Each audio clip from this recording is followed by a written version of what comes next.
بسم اللہ الرحمن الرحیم۔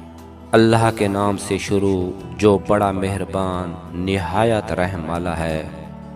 کثرت آزمائش ہے جبکہ برکت نعمت ہے۔ کثرت بھی نصیب ہے لیکن برکت خوش نصیبی ہے۔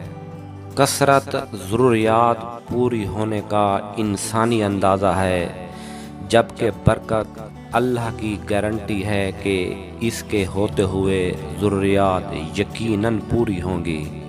کثرت کی خواہش بے چینی اور بے سکونی لاتی ہے جبکہ برکت کی خواہش صبر و قناعت۔ کثرت کا طلبگار ناشکرا بنتا ہے جبکہ برکت کا طلبگار شکر گزار۔ کثرت والے روز محشر حساب کتاب میں پھنسیں گے جبکہ برکت والے حساب کتاب کی سختی سے محفوظ رہیں گے۔